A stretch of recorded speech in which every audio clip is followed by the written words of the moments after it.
All right, everyone. It is June 9th, Sunday, June 9th. It is 6:30 p.m. We're live on Zoom. We have Throwing Light going on. And if you're not throwing light, you're not acting right. I've got a really special episode tonight. Also, a special topic that has to do with history. I'm wearing the sash because about 10 years ago, I used to wear a sash like this with this amazing gentleman about to talk to you about with. This is the most influential person of my life. I'm just going to go ahead and tell you that. The hero, the heroism that I have achieved, I got from working alongside Ted A. Oh, Richard. well, thank you, sweetie. He's with me every day, even though I'm doing all this. I carry Ted with me every day. We were the first presidents of the Acadiana Pride Festival in Lafayette, Louisiana, in Back the in 2014. 2014, 2015. We're going to talk a little bit about that in a little bit. But I want to go ahead and introduce everybody to Ted. Ted is in Lafayette, Louisiana. He's been a trendsetter and doing things in activism. He was doing this a long time ago. He still does it. He's now a established writer, author. Ted, hey, where Hey, you at? how are you? Tell them where you're at right now. I am in Lafayette, Louisiana. But no, the real place you're at. Oh, I live in Church Point. Okay, he's I live in. in, I live in a little town called Austin, Showing off. Austin, Louisiana. If you blink, there's not even a red light or a stop sign.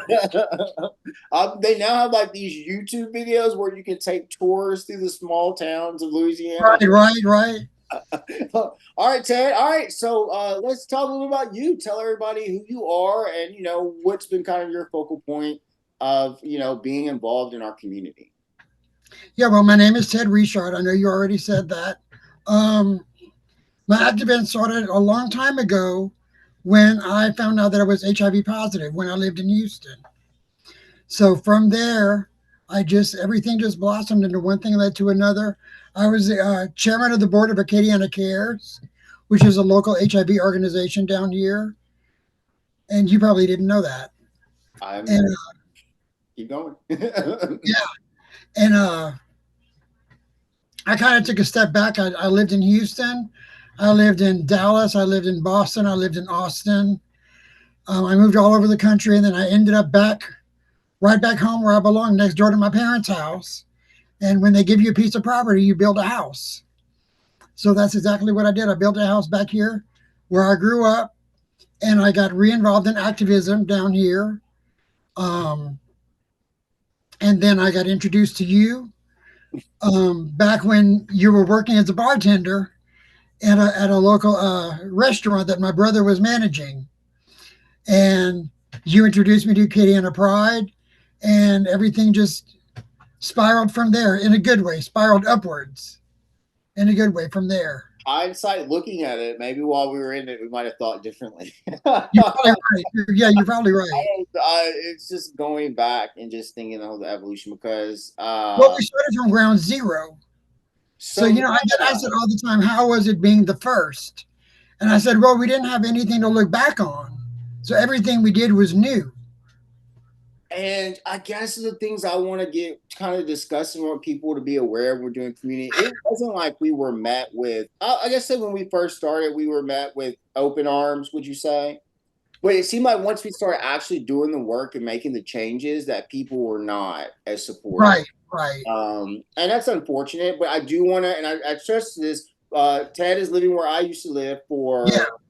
And it's a very conservative town. Yes, and even the community can be a bit conservative, Correct, correct. which is strange. But there were all these obstacles that we would have to overcome in order to establishing any kind of pride in the area. Remember, because we had to do it as a family friendly pride. That was the first thing. Correct. That was the Right. expectation. We couldn't be showing up with floats and leather and a fully expressive way. Like this is how we showed our, Right. we didn't raise rainbow flags. We No, were we didn't. We didn't. We couldn't. And the thing is that we did the first 2 years, 2014, 15, and 2015, 16. And when we first started, there were a lot of people on the committee that wanted, they wanted the floats, they wanted the rainbow flags, they wanted, all of that stuff. And back then, that was just not feasible. for what we were doing. But when we say back then, we're only saying like 10 years ago. It's only 10 years. But You're right. so much has changed in 10 So years. much has changed in 10 years. Now there's a new organization called Acadiana Queer Collective, and they've taken over the Acadiana Pride mantra, and now they call it Pride Acadiana. When Wendy Dorfman is handling Wendy Dorfman is right. And they've done a really, really great job. They've been even invited. They've been great at inviting us. Oh yes, absolutely, absolutely. Because we were told we weren't going to be remembered. So, well, we were told we couldn't do it. Well, that too. You know, and we kind of did, but we had to do it within the parameters of what the city was like 10 years ago. Yeah, and this is like we had to back then. It was just LGBT, and we had to like literally add the Q, right? Add the Q to it, but like it was just the town. And now over here in Austin, queer is a woo. But there were just so many walking on pins and needles. Well, I mean, I'm old enough to remember when Q was a bad word. Yeah, and that too. I'm not old. You're not that old, so you don't remember those days. Well, that too, but I think, but when we were sitting in that meeting, Ted, specifically, yeah, people were making fun of it. Well, people were making fun of the letter. Right. Making fun of the letter Q. You were questioning the validity of it in our community, and if it would be perceived in a positive way. That's our take, was it? But we had people on that board that were uneducated and ignorant. Correct. And Correct. To do with it. Correct. Now, I just did an interview with a friend. There's a lot of letters and there's all these things now. So it's like 8 letters in 10 years. So yeah, I just like to go by the rainbow community. That's good for me. So, the reason why, and we're kind of focused on history, is that the main reason that I actually came to you is because I wanted someone that had, I wanted to have that bridge, that connection to what had become before, people that understood.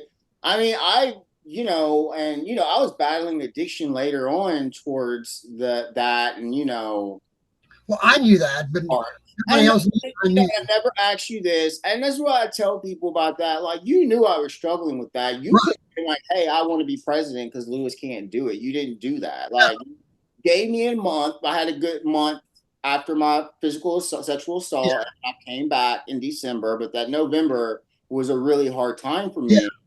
But I guess you said something. You told me, you were like, people are going to respect you for your struggle. That's what you told me. Yeah. And, here we are. I mean, I just got back from International Mr. Leather, and it's like, I don't know what better redemption I could possibly come up with to now be where I'm at, where it wasn't looking so good for me 10 years ago. You know what I'm saying? Right. You were able to witness that, and we had a lot of people that meant a lot to. I think what was the hardest thing for me, Ted, was that I did fill the board up with friends and connections. I thought everyone had the passion. I don't think people understood the work and the politics and all that truly went into it, that me and you were constantly aware of. But it seemed we lost people because of our work ethic, I think. And I don't mean to say ethic, but because we were working so hard, I think it intimidated everybody else. And people would complain sometimes about, oh, it's the Lewis and Ted show. But at the end of the work, Ted was retired. I sacrificed I didn't get paid for any of that. And, I'm doing that on top of going to school and teaching and stuff, and I don't know if we ever got a formal thank you for that. Probably not.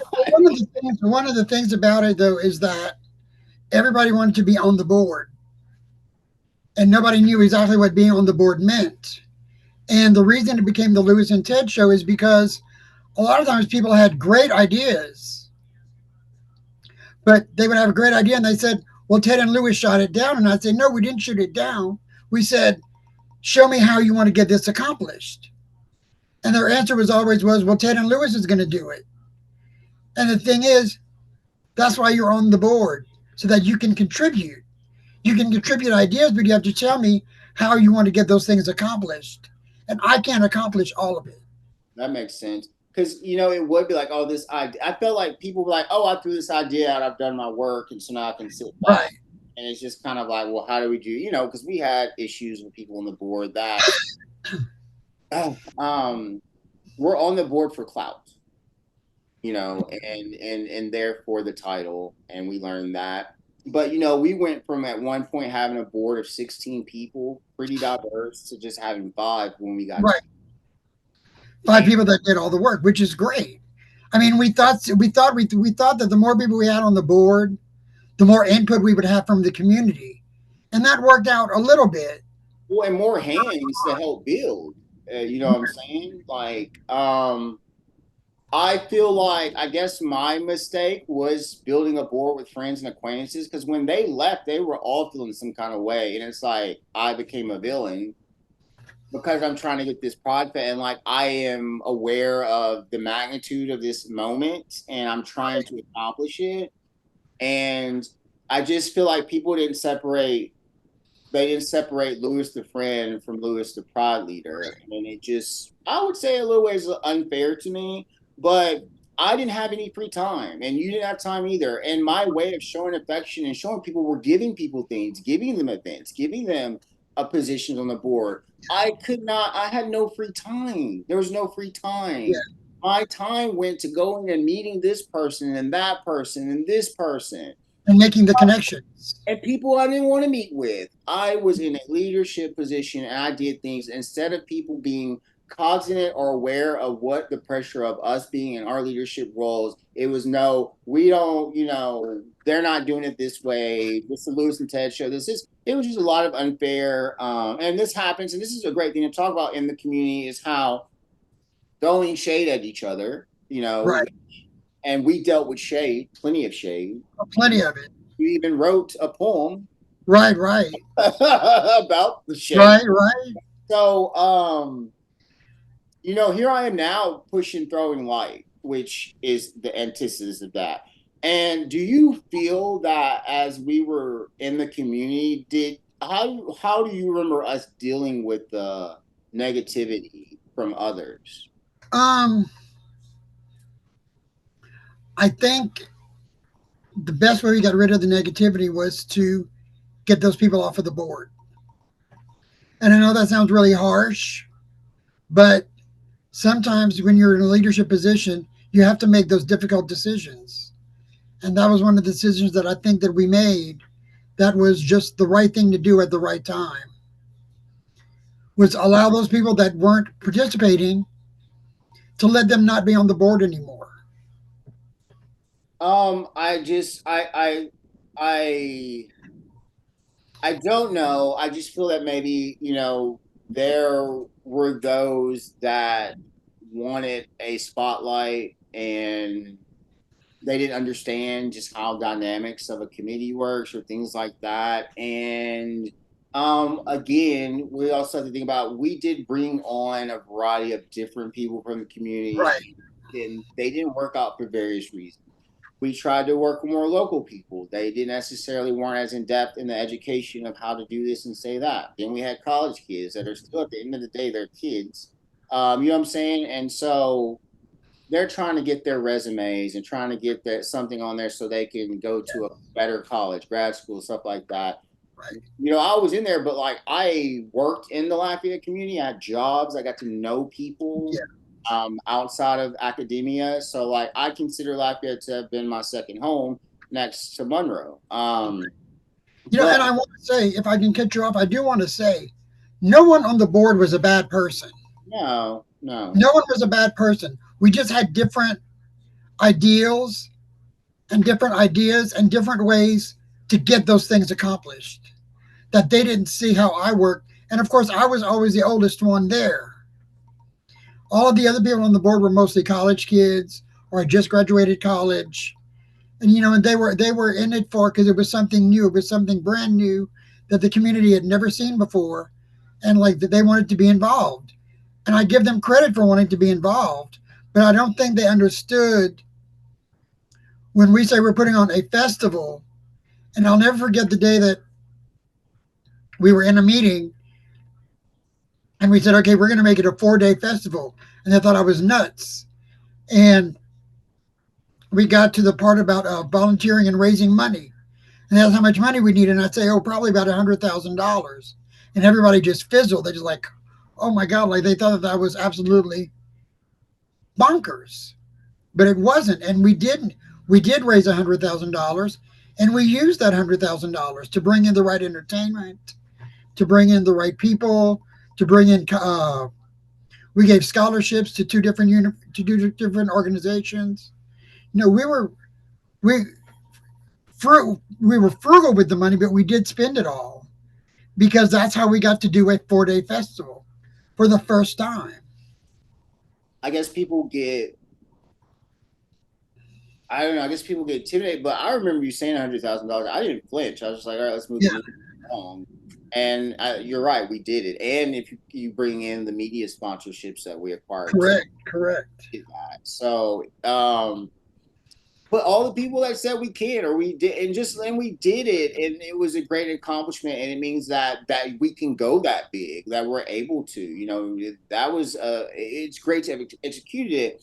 But I'm trying to work in a way where the community is unified on a global scale here, and trying to get people to stop throwing marbles at each other in our own community. It's not like Correct. we were met with warm love and welcomes and stuff when we got to the end of that. Do you remember getting any kind of, did anybody do anything for you when it was No, over?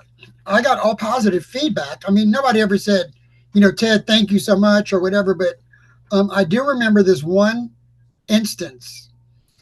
I got a phone call. Actually, I got a message on Facebook from some guy in Pensacola who wanted to know about our Pride Festival.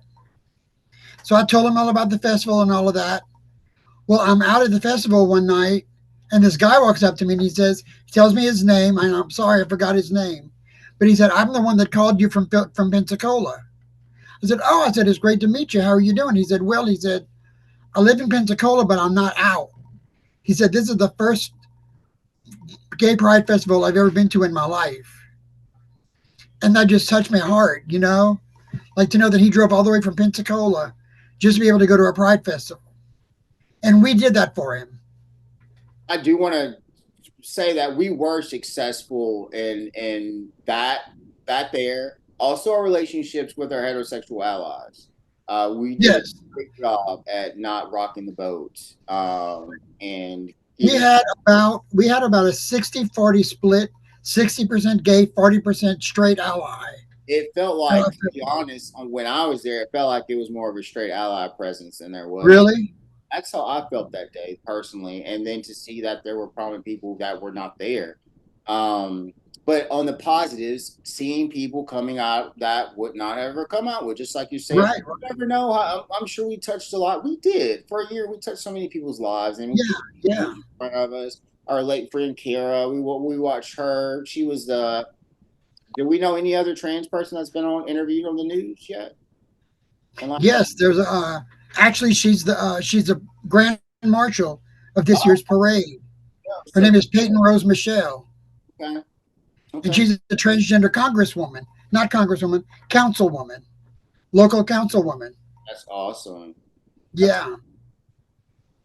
So, we've been talking about the experience. I'm saying me and Ted could go on about this. I'm sure that we're gonna continue getting this story out and stuff like that. But one of the other reasons that I wanted Ted on the show and bringing it back to history and stuff is that he has written a book called The 16th Second. Why don't you go ahead and tell everybody the concept of the 16th second, please?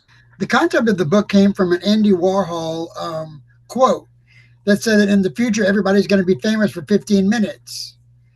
So I wrote my book about the 16th second because I said, in these days of TikTok and Facebook and Vine and all these other social media platforms, you basically get 15 seconds, not 15 minutes.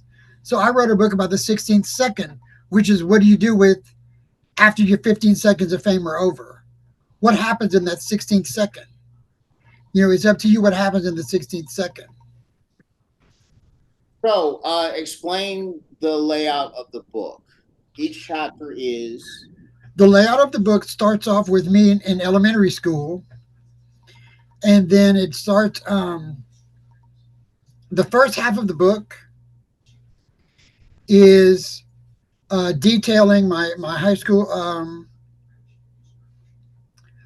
my high school tirades, if you will, and then being molested by a priest when I was a senior in high school, and then moving to Houston, becoming a stripper.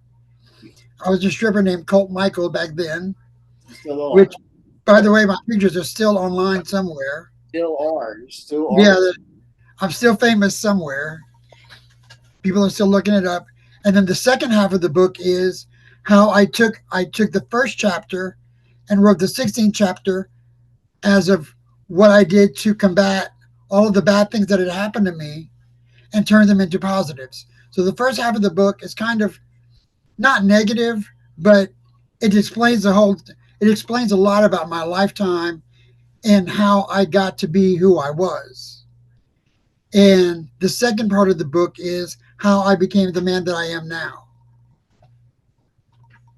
I resonate that, and it's so you said about becoming a man because a lot. I'm sure of you growing up, being gay meant you were not a man. Right. And obviously, like me, coming from kind of a broken home where I had an abusive father, I learned to be a man through the principles that my mom taught me and what I experienced in the own world, just as you learned how to navigate and become a man through your old ordeals. um how does it feel, how do you feel about where the community is right now overall? Um, I feel the Acadiana community is coming together really, really well. Unfortunately, we have a governor named Jeff Landry who is worse than Donald Trump. You mean mayor? You can imagine that. You mean What's mayor? that? You mean No, I mayor? mean the governor. The governor The changed? governor of Louisiana is Jeff Landry. I thought it was old dude. When did he? We Oh, had you mean you're thinking about Josh Guillory? no, no, no. I'm thinking about the Democrat that was governor. That's John Bell Edwards. He Yeah. couldn't run again. He couldn't run again. He's out of office. When was the election? Last November. I did not. I thought he was still in Yeah. office. No. We wish John Bell Edwards was still in office. No, Jeff Landry is in office, Um, and he's worse than Donald Trump, if I can say that. yeah, that's not good. No, no, no. That means hurting people Turning back the tides of time. in ways that are unbelievable, and that's why it's so Right. important to have these conversations and talk about our history and what we've gone through, so we don't remember what's gone before us. What is your favorite chapter of your book? That's funny. Somebody else just asked me that question. Don't say that, Katie Anna. When either just tell which. No, I don't have one because each one resonates with me differently. No one asked you that before. Someone's asked me that before, just last week. Someone asked me that what my favorite chapter was. And I can't have one because each one is it's a little bit of insight into a little part of my life. But none of it makes sense until you put the whole book together. Does that kind of make sense? Yeah. It's like, so I can't have a favorite chapter. It's just each one resonates with me differently. Did you find that any chapter was more difficult to write than others, or some were easier to write?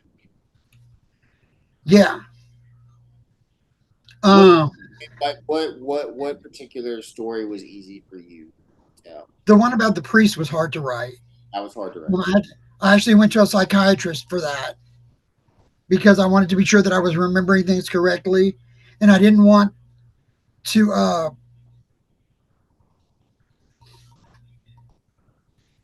I didn't want to lose my sobriety over it. Yeah, that So makes that one was a hard one to write. sense. Um, the easy ones to write was about Colt Michael. Believe it or not, those were all really easy to write, and there's a lot of chapters on Colt Michael in there.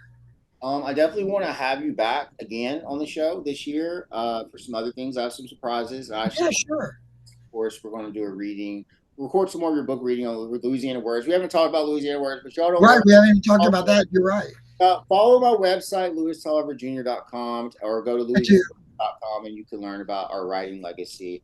Ted, so we're at the point of the show where I ask everybody the same question. And so we try to think about something that we haven't talked about, but is there any aspect of the LGBTQI plus community that you feel that we're not shedding enough light on right now? Um, I think HIV shame needs to be talked about a lot more. And I just taught a class about that. Perfect. Yeah. Really? Yes, I did. I did have a conference. Wonderful. Boston Geek Weekend. I did HIV shame. Yes. Wonderful. Now I'm That's coming something from we talk about. now I'm coming from a place where I was HIV shamed. I don't know if you were, but I'm saying Right. like Oh, yes. people going And and it with still happens today. well whispering in the back, oh such and such is HIV positive. Right.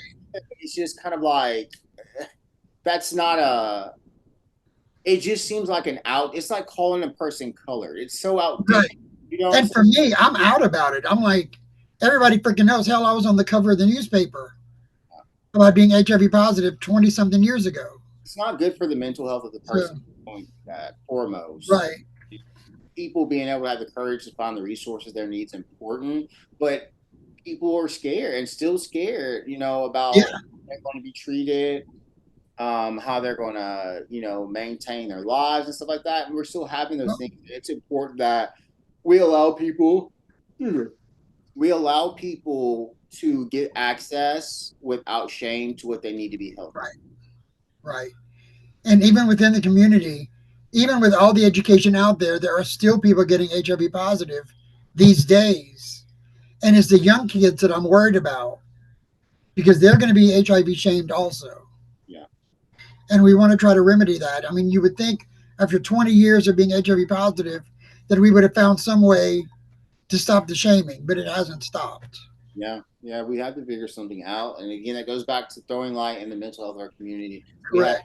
to lift each other and we have to, because we're all going through something, and it doesn't make sense for us to be giving people within our own community an even harder time for things that Yeah, no one can control, no one knows, unless you're actively seeking that out. And that's a whole other conversation. that's a So we whole other topic. Yeah. can talk about that right now. Okay, y'all. Well, that brings us to the end of this episode of Throwing Light. We talked a little bit about our own personal histories, Ted's history, his book, The 16th Second. Where can they get your book, Ted? You can get it at Amazon. All right, The 16th Second by Ted A. 16 second, 1 6. Yeah, one The six, 16th second. You have to check 1 6. 1 6. All right. Well, I plan on having Ted back on later this year. For now, I'm Great. gonna let him go, and I'll have him back where we talk about some more of his book and some other things. But that's Perfect. an end of this episode of Throwing Light. And remember, if you're not throwing light, You're not acting right. there you go. See y'all later. Bye, Ted. Love y'all. Bye bye.